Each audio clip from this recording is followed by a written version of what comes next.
Welcome everyone. Matt Olivo from C2 Ventures here with our esteemed founder of a company called Noteworthy AI, Chris Ricciuti. Chris, did I pronounce your last name right? You did. Perfect. Oh, Yes. Thank you. Great. There's another guy with lots of vowels in my last name. Awesome. Well, Chris, why don't you give us the 2 minutes on what Noteworthy does? Yeah. So Noteworthy AI is the name of our company. The AI stands for artificial intelligence. And what I like to say that we do at a high level is we provide proactive infrastructure intelligence for critical assets. So the critical assets in question being electric distribution poles. And if you're unfamiliar with that technology, those are, if you look out your window, the poles and wires, right, that bring electricity to our homes and businesses. And specifically what we do for those distribution poles is that we help electric utilities collect and analyze data on those poles and on the equipment on those poles with vehicle mounted cameras and AI. And that helps them do a variety of things like improve their risk mitigation programs and understand where all their poles are and what's on them. It also saves them a little bit of money in the meantime. So that's what we do at Noteworthy. We are a startup that was founded in August of 2020, and we're based in Connecticut. Awesome. Thanks, Chris. Yeah. And thanks in advance for subjecting yourself to our version of what an interview with a founder looks like. Sure. All right, here we go. What is the worst business idea that you've ever actually considered pursuing? And by pursuing, I mean, even if you just kind of pitched it to somebody. Well, yeah, that's a difficult question. I'm not sure that, I'm not going to say that all of my business ideas have been good. But any idea that I've mustered up the courage to pitch to someone was something that I followed through on. Okay. So how about this? How about this then? How about, is there anything that comes to mind that you conceived of in your head and thought about pitching to someone, and then at some point you said, wait a minute, this is terrible? No. Okay. I was going to use the example of, have you ever seen the Ali G show on HBO back in the day? Yes. Yeah. When he came up with not the drip proof ice cream, but the ice cream glove, where you basically just grab this big glove and you walk around with it, and when the ice cream drips, it goes on the glove and not on your hands. So I figured that's a pretty bad startup idea, but I unfortunately don't have any stories to that effect. Okay. All right, we'll let you off the hook this time. I'm sure there's something in there somewhere, but we'll let you off. All right. How about a business idea that you had came up with and you wish you had run with because somebody else ended up doing it and it was awesome? Well, that I could talk about. Yeah, I mean, I feel that, so I guess you could say I'm a serial entrepreneur at this point. This company, Noteworthy, is my third startup. My second startup, which, I did formalize and start, a Delaware C Corp and build the team and do all of that. We were able to exit it ultimately and get some return on investment. But ultimately, I think that the challenge there for us was we were a little bit early to market. We, for that reason, had difficulty raising capital. And no sooner than, I would say, a year after I ultimately sold the intellectual property assets of that company, did the competitor seem to come out of the woodwork with like deal announcements and all the PR related to how much money they've raised.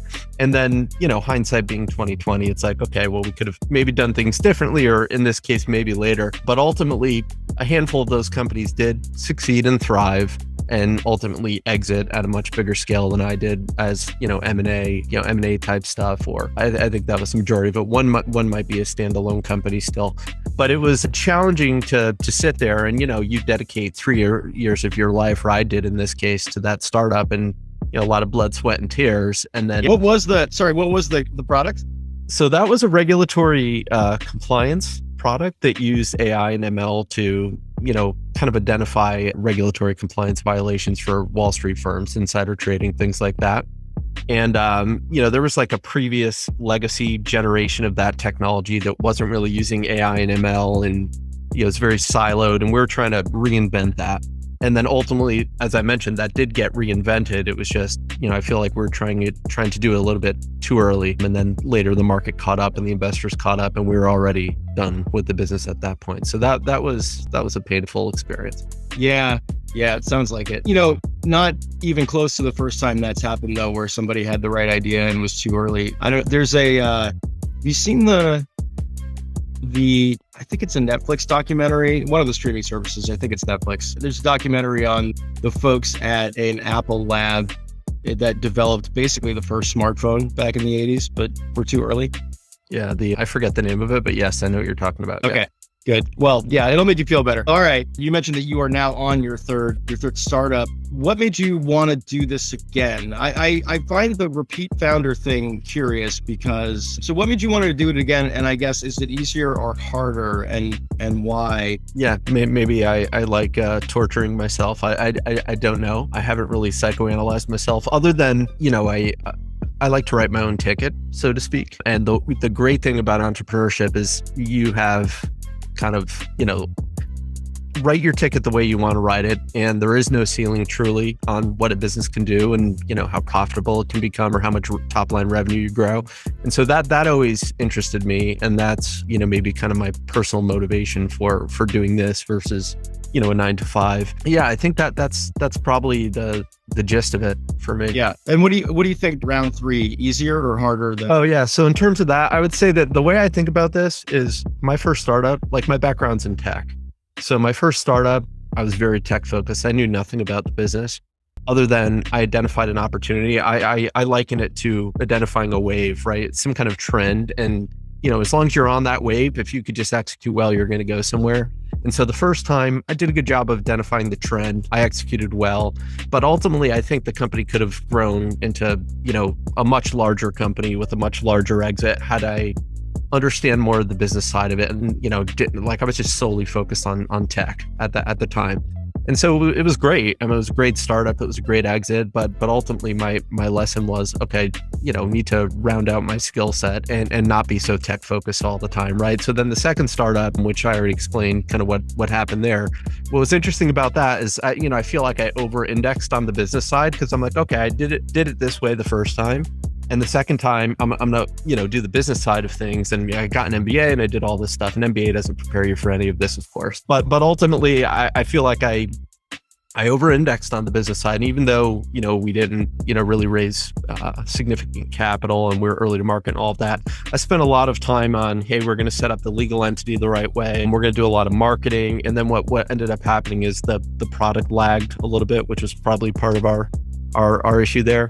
So then fast forward to now, I feel like I am at this point seasoned and I understand how to balance those things, right? Yeah, and, pendulum's right in the middle this time. Perfect. Yeah, they're both important and, you can't have one without the other. It's like, love and marriage, as they say, and you need to be able to balance. And there are certain periods in time in a startup's life where you push a bit harder on the go-to-market side and other times where you need to push harder on the product and engineering, but ultimately they need to remain in some form of balance. So those were my learnings over the 3 startups to summarize.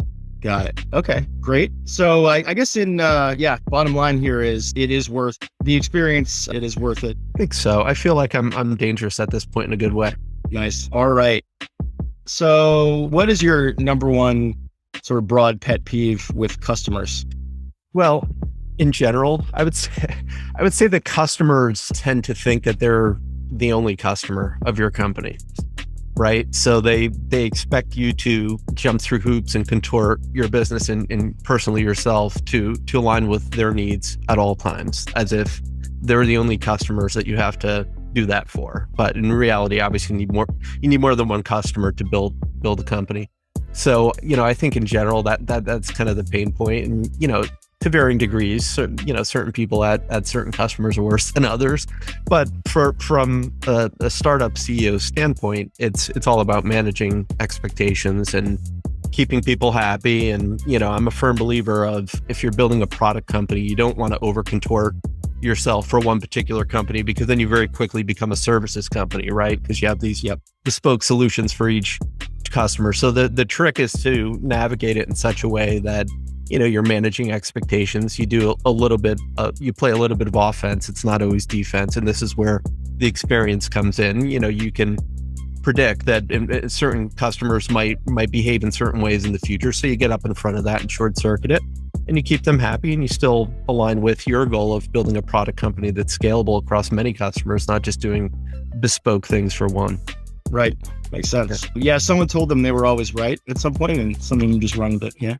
Yeah, you have to sometimes tell them what they want to hear, for sure. All right. Sticking with pet peeves, number one hiring interview pet peeve. So you're the interviewer.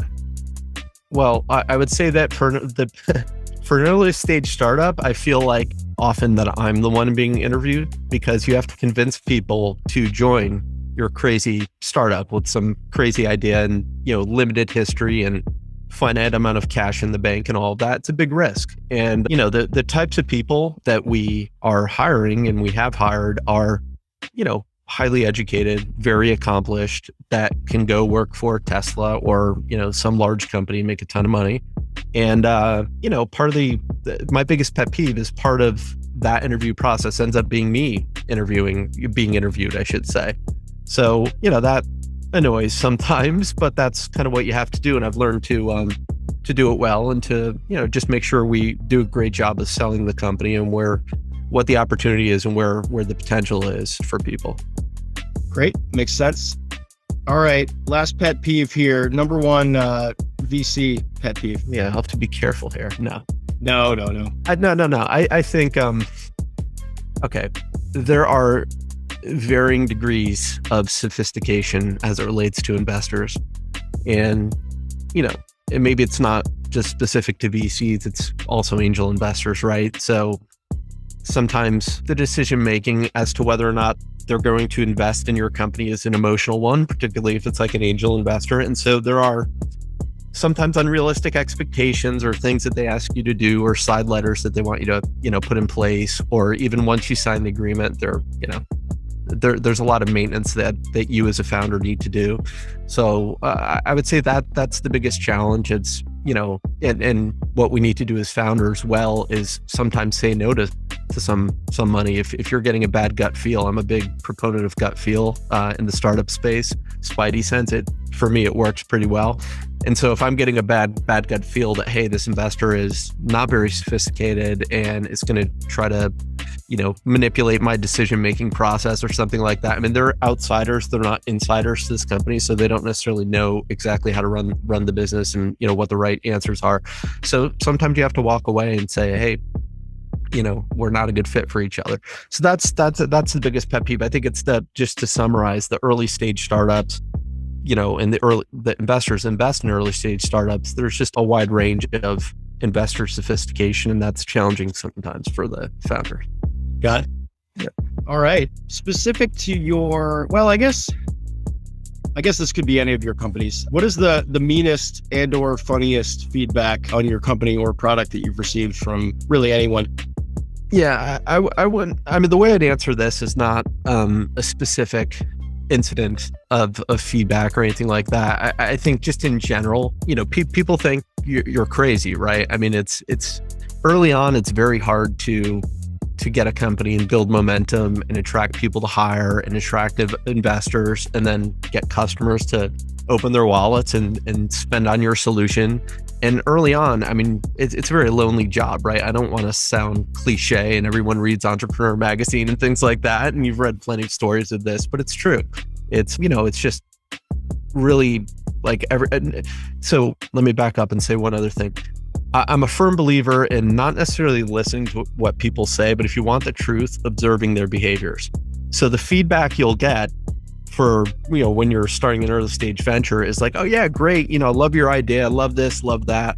But then when you ask people to commit a little bit of something, be it capital or time or whatever, right? They don't, right? Because they're not comfortable with what you're doing at this early stage. And so that's like in general, the pain point that I've experienced. But then ultimately you hit a point where there's some kind of critical mass, you've raised the capital, you've got customer spending, you've been hiring, then all of a sudden everyone comes to you and it's like, oh, you're doing this great thing.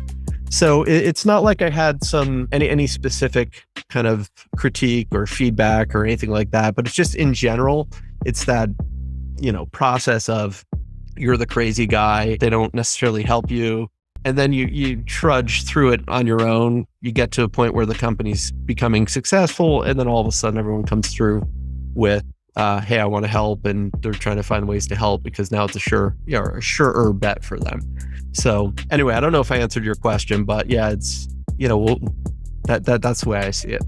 Right. Yeah, no, I think you did answer the question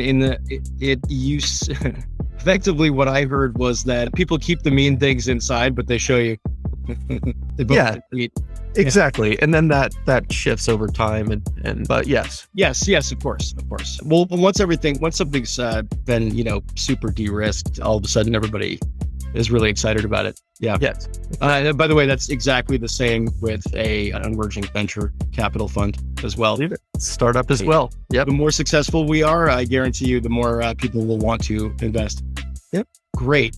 All right. So that was all the hard stuff. So now we're going to go into the world's most unscientific personality quiz. All right. Well, we won't go the grim version of this, but for whatever reason, you get to have one last meal. What is your request? What would I eat? You mean? Yeah. Okay. Yeah. So I'm a basics type of guy. I like the essence of food. Fewest ingredients possible to really get to the essence of whatever that dish is. For me, it's some kind of freshly made pasta with just basic tomato sauce, red sauce. Not overly adorned with anything or, extra not additives in the sense that there are chemicals, but I'll give you another example. Ice cream, right? Plain vanilla ice cream. Love it. All these flavors that have come up lately, great, but you lose that essence of what the ice cream really is, right? So anyway, my meal would probably be some type of freshly made pasta with a very basic red sauce with maybe some basil and garlic or something, but that's it. That was by the way, that was a perfectly Italian answer, because all Italian food is best ingredients, simple prep, but cook everything perfectly. Yeah. Yes. Nailed it. All right. What is your favorite sport to watch? Favorite sport to watch? I mean, honestly, I don't watch really many sports right now. I wouldn't be a good founder if I said I had time to. I was going to say, yeah. So I don't. And, I would say that one thing that I do that helps me cope with the stresses of being a founder is I like to exercise, although I don't do it as much as I should. And one way that I like to exercise is road biking or cycling. And so I do enjoy when the Tour de France comes on TV once a year kind of thing, watching that. So I would say that's probably the closest to a sport that I watch at a regular cadence right now. Well, I think you may have answered. So next question was favorite sport to play, I think. So is that biking, road biking? It's anything that gets me outdoors. Yeah, I'm a big proponent of sun and outdoors, and not like sitting inside on a treadmill or sitting inside in front of a computer all day. So like you need to balance out, because you're going to be spending a lot of hours in front of a computer or something. So get outside, do something. So yes, cycling. And the other for me is hiking / trail running, although nowadays I do more probably of the walking type of hiking and less of the running because I'm out of shape.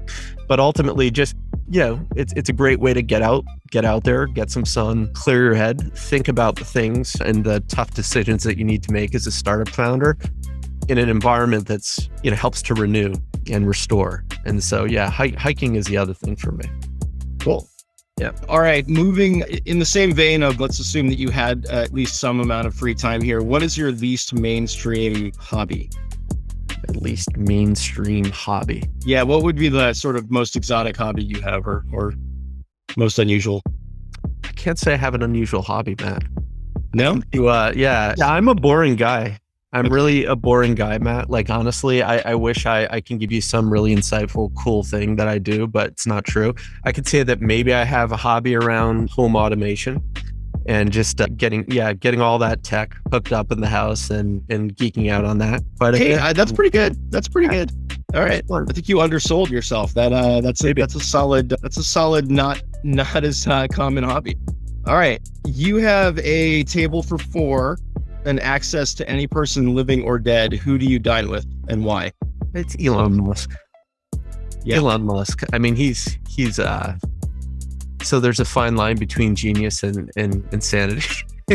And I think lately he's started to cross that line, but he really just jumps back and forth on a pretty consistent basis. He's all over the place, but I mean, make no mistake about it, he's a smart individual and he's got some pretty strong engineering chops and obviously experience building companies. I mean, he's successfully taking on the major automakers right now, right? I mean, no one said it could be done, and Elon has done it. And just an interesting guy all around. So I think it'd be a great discussion, and there'd be a lot to learn from him. All right.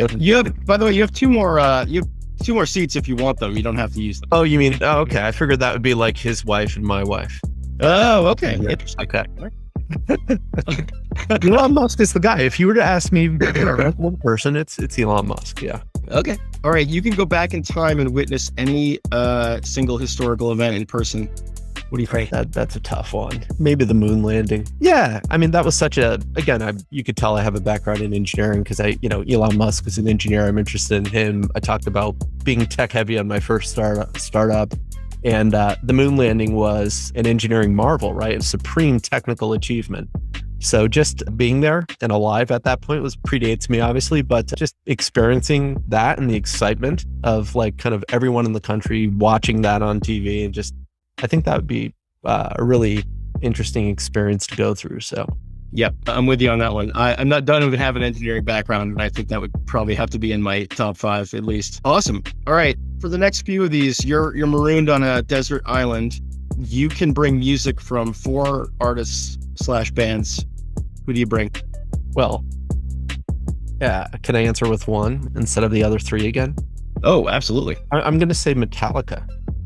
Nice. Yeah, best rock band. Well, I guess they're heavy metal or hard rock. Although nowadays they're probably soft rock compared to some of what's out there. And I'm an old guy now, so I don't necessarily listen to that stuff. But Metallica, if you're a fan of that type of music, pretty much every song that they've released is a hit and is really, really awesome. So I'm a big fan of Metallica. It motivates me and it gets me going. So I like it. That is an awesome answer. Chris, I didn't realize that you were a metal guy. Or offline, we're going to have a much longer conversation about it. Okay. So you are as well then, I take it. Yeah. I love it. Awesome. It's interesting. I wonder, I don't know if Metallica would make my 4, but maybe I should consider them. Who's your first? It would have to be somebody from like the 90s grunge thing. As I was writing down these questions, I tried to think about them, and this is a really hard one for me because do you bring you're not going to bring your 4 favorite bands necessarily. You almost have to bring like something that's very representative of a certain genre that you really like, I think. Yeah. So it would have to be one of those. It would be like Alice in Chains or Nirvana or, okay. But picking one of them would be tough. But I think, it would have to be somebody from there. There'd probably have to be a metal rep in there somewhere. Sorry, go ahead. Metal it's a requirement. Yeah. So Metallica would be my one, but as I've aged, I've softened my taste in music a bit. And I have this really great playlist in Spotify that I built over the years. And I don't even know what type of music it is, to be honest. It's like deep house or something like that, but it's very varied in terms of the artists that contribute to this playlist and have songs on this playlist. But it's absolutely excellent music and very heavily electronic, but not like full electronic kind of thing. Deep house, really great stuff and a eclectic mix of artists. And I would say that, again, not picking any one artist, but saying that, okay, I could take that playlist with me. I think that'd be great. Yeah, good. Okay. Makes sense. I mean, I do think, like I said, I think, you want to make sure that you've got something representative of different genres. Otherwise, you'd probably go a little crazy there. Crazy. All right. Same desert island. You can bring 4 movies and or TV series. Yeah, you're really pushing me on a Monday morning, aren't you?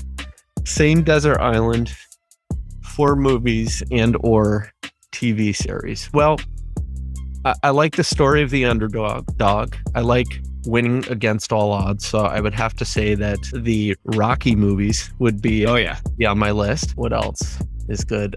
I also like comedies from the 80s. And I've learned, especially now, that sometimes we're hiring younger people and, I'm not the youngest person anymore. I can't make 80s movie comedy references anymore with Gen Z because they don't get it, right? Like they have no clue what I'm talking about. It's not funny. I'm here for you, buddy. You can make 80s comedy references with me all day long. So I mean, there are plenty of 80s movies that I would put on that list. Airplane, is that 80s? I think that's 80s. Yeah, I think that's 70s, but well, not Airplane 2. I think what's the one with what's his name? Spaceballs. Yes. Yeah. Spaceballs would be on the list. Actually, I like some of the Tom Hanks 80s movies too, like Big or Money Pit. Yep. Or Money Pit. That was a great movie. That's a classic. Yeah. That's a I've classic. seen that one. I might not have seen that one actually since the 80s. Think about it. Well, you need to dust off the VHS tape. And Yeah, for sure. Showed the kids big recently. yeah. Biggest fun for kids of all ages love. But, and then on the TV side, it would be also 80s stuff. I would say there, I liked when I was younger, Chips. Remember that? Oh yeah. Or Knight Rider or A-Team or any of those 80s. Knight Rider and A-Team and Dukes of Hazzard. That was pretty much my top three there for. Yeah, those would be on my list. I think this time I gave you too many, but no. Listen, 4 TV and 4 movies. The whole point of doing these interviews is to get answers like Knight Rider just out here in the ether. All right, let's move on. Okay, same desert island. You can bring. Don't ask me how this works, but you can bring one Twitter follow along with you. Who is it? Alternatively, Twitter is a cesspool. Why would I want this on a desert island? Is acceptable answer also. Well, I think yes. That was going to be my answer. Why would I take Twitter with me on a desert island? It's a good answer. Yeah. All right. You may have a similar answer to this next one, but one other social media platform, which would you bring, or again, why would I subject myself to social media? Yeah, I mean, I think my default is why would I subject myself? But I would say that, just in the spirit of not giving you the easy answer every time here for these two, TikTok's great. So if you're of our generation, we're probably not all that much exposed to TikTok other than maybe some headlines we read about it or what some of the younger kids are doing nowadays. I mean, you're like a dinosaur if you're on Facebook, right? The young kids, it's Snapchat and TikTok. Yep. So TikTok, I did download it at one point and sometimes I will browse it and the algorithm's good. So that it really optimizes, what types of videos you might like to see based on what you've spent time viewing in the past.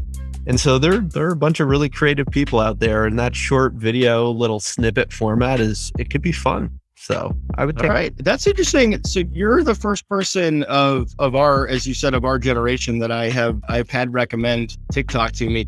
My experience so far is my daughter showing me videos of people's pets with like subtitles about what they're, saying to each other. That's funny.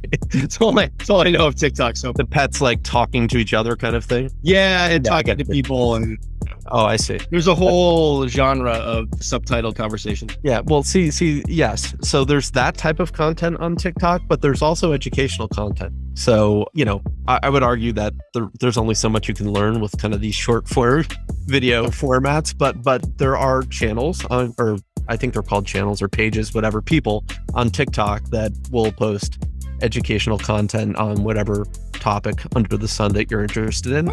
And so you can kind of build this list of people that you follow around a certain topic and then educate yourself that way. I don't, but I'm just saying that content is on TikTok as well. Oh, that's good to know. All right. At some point I may have to check it out. All right. Very last question. Appreciate your patience with this. Yep. You also have to share this desert island with one C2B GP. Who do you bring? Keep in mind, you might be here a while. Well, I mean, we're going to have common interest, and you already told me that we have a mutual interest on 80s stuff and on music potentially here. So I would pick you. Nice. Yeah. Appreciate it, Chris. Just blasting Metallica and rocking Knight Rider. I'm excited. This is not a bad way to spend your time on a desert island. All right, Chris, really appreciate it. Thank you for indulging me. Thanks for having me. Absolutely. All right.